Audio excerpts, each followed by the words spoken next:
Hello guys, स्वागत है आपका YouTube channel online short notes पे। तो चलिए देखते हैं आज एसएससी जीडी का जो आपका स्टैटिक जीके का पोर्शन है पार्ट 7 में।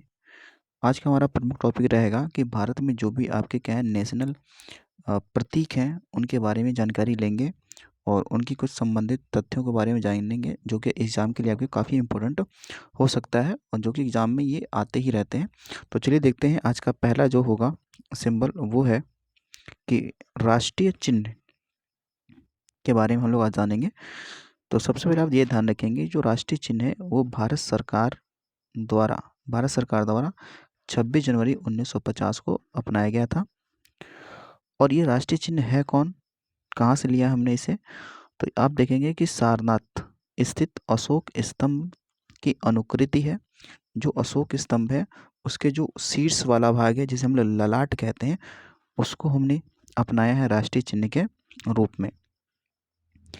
इस राष्ट्रीय चिन्ह में आप देखेंगे कि उसके दाईं ओर एक सांड और उसके बाईं ओर एक घोड़ा अनुकृति दिखाई गया या चित्रण किया गया उनका। इस राष्ट्रीय चिन्ह में जो कि आप देखेंगे 24 तीलियां हैं और 4 सिंह हैं जो कि एक दूसरे की ओर पीठ किए हुए बैठे हुए हैं। फिर देखेंगे कि जो राष्ट्रीय चिन्ह आपका है उसके फलक के नीचे मुंडकोपनिषद का एक सूत्र वाक्य लिखा हुआ है जो क्या है कि सत्यमेव जयते ये देवनागरी लिपि में लिखा गया है। तो जो आपका सत्यमेव जयते है मतलब हमेशा सत्य की ही जीत होती है। ये सूत्र ये वाक्य हमने कहाँ से लिया है, तो वो लिया है मुंडकोपनिषद से हमने ये वाक्य लिया है। तो ये तरह राष्ट्रीय चिन्ह के बारे में। वैसे ही आगे देखते हैं हमने राष्ट्रीय पंचांग के बारे में। यानी हमें देखना है राष्ट्रीय पंचांग, इसके बारे में हमें देखना है राष्ट्रीय पंचांग। इसमें देखेंगे जो राष्ट्रीय पंचांग के बारे में बात करें तो कई बार सवाल लेके आपके बन जाता है कि जो आपका राष्ट्रीय पंचांग है, राष्ट्रीय पंचांग, इससे सवाल ये आपसे बना हुआ है कई बार कि हमारा जो राष्ट्रीय पंचांग है इस किस पर आधारित है। तो ध्यान रखिएगा ये शक संवत पर आधारित है, ये शक संवत पर आधारित है। और शक संवत किसने चलाया था, तो ये लिखा है कि शक संवत कुषाण वंशीय राजा कनिष्क ने 78 ईस्वी या इंग्लिश में बोले तो बीसी में चलाया था। फिर इसके बाद हम देखेंगे कि जो राष्ट्रीय पंचांग हमारा है इसे हम लोग ग्रेगोरियन कैलेंडर के साथ 22 मार्च 1957 को अपनाया था। तो ये आप डेट ध्यान रखेंगे कि इसे कब अपनाया गया था। तो इसे हमने कब अपनाया था, तो इसको आपको ध्यान रखना है 22 मार्च 1957 को अपनाया था।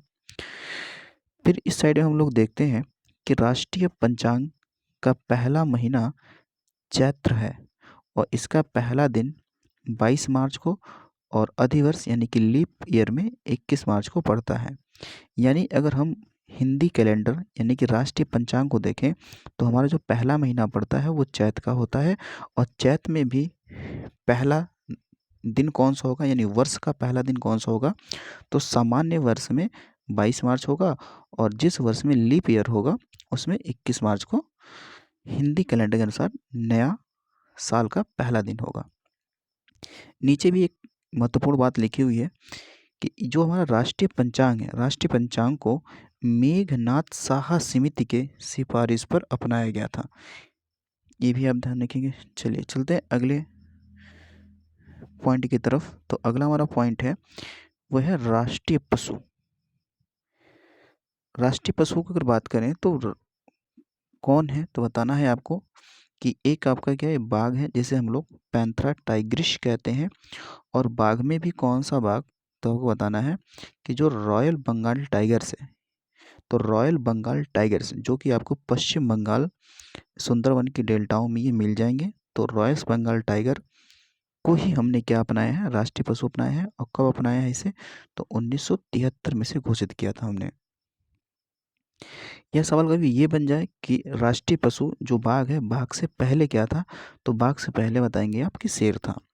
भारत में बाघों को बचाने के लिए 1973 में टाइगर प्रोजेक्ट प्रारंभ किया गया था। तो इसी दौरान हमने बाघों को ही क्या कर दिया, राष्ट्रीय पशु घोषित कर दिया। चलिए आगे देखेंगे। अगला हमारा है राष्ट्रीय विरासत पशु यानी कि नेशनल हेरिटेज एनिमल। तो राष्ट्रीय विरासत पशु कौन है तो बताएंगे कि एशियाई हाथी जो है वो राष्ट्रीय विरासत पशु है। और इसे कब अपनाया गया तो 13 अक्टूबर 2010 को इसे अपनाया गया था राष्ट्रीय विरासत पशु के रूप में। तो राष्ट्रीय विरासत पशु कौन है तो बताएंगे एशियाई हाथी। और 1992 में हमने एक चलाया था प्रोजेक्ट एलिफेंट चलाया था ताकि हाथियों को संरक्षण किया जा सके और उनकी संख्या में बढ़ोतरी किया जा सके। चलिए आगे देखेंगे हमारा राष्ट्रीय मुद्रा। राष्ट्रीय मुद्रा जो प्रतीक चिन्ह क्या है तो यहाँ बताएंगे कि भारतीय रुपए का नया प्रतीक देवनागरी लिपि में जो आपका र है और रोमन लिपि में आर को मिलाकर ये सिंबल बनाया गया है जो कि रुपए का क्या है प्रतीक है। तो ये आपका रुपए का प्रतीक बनाया गया है। और इसको किसने बनाया किसने डिज़ाइन किया तो यहाँ पे लिखा हुआ है कि इसके डिज़ाइनर जो हैं वो डी उदय कुमार हैं जो कि आईआईटी बॉम्बे के ये छात्र थे। तो राष्ट्रीय जो मुद्रा प्रतीक है इसे कब अपनाया गया तो इसे अपनाया गया 15 जुलाई 2010 को अपनाया गया। चलिए अगला देखते हैं। अगला हमारा जो पॉइंट है वो है राष्ट्रीय जलीय जीव यानी कि नेशनल एक्वेटिक एनिमल। तो आप देखेंगे कि राष्ट्रीय जलीय जीव के बारे में तो ये मीठे पानी में गैंगेटिक डॉल्फिन को 18 मई 2010 को पर्यावरण व वन मंत्रालय ने राष्ट्रीय जलीय जीव घोषित किया था। यानी जब भी सवाल आपके सामने आता है कि राष्ट्रीय जलीय जीव कब घोषित किया गया था तो ये 2010 में घोषित किया गया था। कहीं कहीं बुकों में 2009 भी दिया है लेकिन उसका क्या रीजन है वो भी मैं बात करूंगा। लेकिन उससे पहले ध्यान रखिएगा कि अभी 2021 में ये घोषणा की गई थी कि प्रत्येक वर्ष 5 अक्टूबर को 5 अक्टूबर को राष्ट्रीय डॉल्फिन दिवस मनाया जाएगा। ये ध्यान रखेंगे कि राष्ट्रीय डॉल्फिन दिवस कब मनाया जाता है तो 5 अक्टूबर को मनाया जाता है। नीचे मैंने कुछ लाइनों को लिखा है जो कि आपको समझने में मदद करेगा कि 2009 और 10 में क्या कारण है। यह लाइन पढ़ेंगे कि 5 अक्टूबर 2009 को तत्कालिक पीएम मनमोहन सिंह की अध्यक्षता में हुई बैठक गंगा नदी प्राधिकरण में नीतीश कुमार के सुझाव पर गंगा डॉल्फिन को राष्ट्रीय जलीय जीव घोषित किए जाने का आग्रह किया गया था जिसके बाद ये निर्णय लिया गया था। यानी कि ये किसने सुझाया कि राष्ट्रीय जलीय जीव हमारा डॉल्फिन होना चाहिए तो ये नीतीश कुमार जो कि बिहार के मुख्यमंत्री हैं वर्तमान में, इन्होंने ये सिफारिश की कि राष्ट्रीय जो जलीय जीव होना चाहिए वो आपका डॉल्फिन होना चाहिए। ये बात कब की है 2009 की, जबकि घोषित कब किया गया 2010 में घोषित किया गया। और 5 अक्टूबर को क्या मनाते हैं हम लोग राष्ट्रीय जलीय जीव दिवस मनाते हैं। आगे देखेंगे, आगे आपको मिलेगा यहाँ पर कि राष्ट्रीय वृक्ष हमारा क्या है तो वो है बरगद, जिसे हम लोग कहते हैं क्या फाइकस वेंगालेसिस। फिर उसके बाद में है राष्ट्रीय नदी। तो राष्ट्रीय नदी कौन है गंगा। गंगा की जो कुल लंबाई है हमारे भारत में वो है 2525 किलोमीटर है। और ये कितने राज्यों से प्रवाहित होती है तो ये 5 राज्यों से प्रवाहित होती है। ये 5 राज्यों से प्रवाहित होती है। कौन कौन से 5 वो राज्य हैं तो एक आएगा पहले उत्तराखंड, फिर आएगा यूपी, फिर आपका आएगा कह सकते हैं बिहार आएगा, बिहार, फिर आपका झारखंड आएगा और फिर आपका पश्चिम बंगाल यानी वेस्ट बंगाल आएगा। तो ये 5 राज्य आपके हैं। चलिए नीचे देखते हैं। अगला है राष्ट्रगान। राष्ट्रगान के बारे में क्या डाटा है कि रविंद्रनाथ ठाकुर या रविंद्रनाथ टैगोर द्वारा मूल रूप से बांग्ला भाषा में रचित और संगीतबद्ध जन गण मन के हिंदी संस्करण को संविधान सभा, ये याद रखेंगे, ये पॉइंट ध्यान रखेंगे कि संविधान सभा ने भारत के राष्ट्रगान के रूप में 24 जनवरी 1950 को बनाया था। तो राष्ट्रगान को किसने अपनाया, क्या संविधान सभा ने अपनाया या भारत सरकार ने अपनाया तो आपका ऑप्शन होना चाहिए संविधान सभा ने अपनाया था। फिर नीचे एक लाइन लिखी हुई है कि अगर जो आपको संक्षिप्त रूप में अगर राष्ट्रगान गाना है तो आपको 20 सेकंड समय लेना चाहिए, और पूरा अगर आपको राष्ट्रगान गाना है तो 52 सेकंड समय लेना चाहिए। पूरे गीत में कितने पद हैं तो आप बताएंगे 5 पद हैं, इसमें 5 पद हैं। और ऊपर आप लाइन देखेंगे तो आपको समझ में आएगा कि राष्ट्रगान को सर्वप्रथम 27 दिसंबर 1911 को INC मतलब इंडियन नेशनल कांग्रेस यानी भारतीय राष्ट्रीय कांग्रेस के कोलकाता के 26वें अधिवेशन में इसे गाया गया था। यानी राष्ट्रगान को सबसे पहले कहाँ गाया गया तो कोलकाता में गाया गया। और ये बताएंगे कब गाया गया तो 27 दिसंबर 1911 को गाया गया था। जो आपका कोलकाता अधिवेशन हुआ था, इसमें जो आपके अध्यक्ष थे वो विशन नारायण दत्त थे।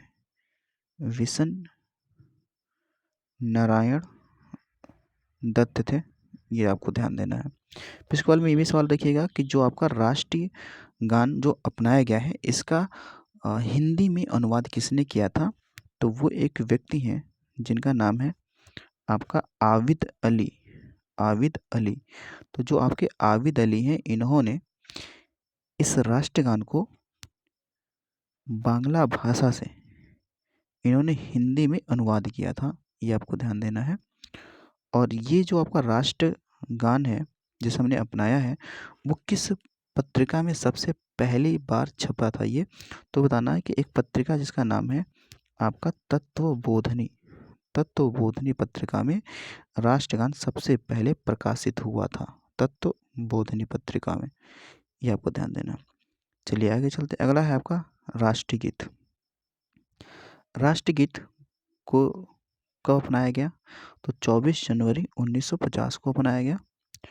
और पहली बार भारतीय राष्ट्रीय कांग्रेस के 12वें अधिवेशन कोलकाता में 1896 में गाया गया था, ये भी आपको ध्यान रखने का राष्ट्रीय गीत। अब राष्ट्रीय गीत के बारे में बात करें तो यह गीत बांग्ला भाषा में लिखित आनंद मठ नामक उपन्यास से लिया गया है। तो आनंद मठ जो उपन्यास है इसके रचयिता कौन है या लेखक कौन है तो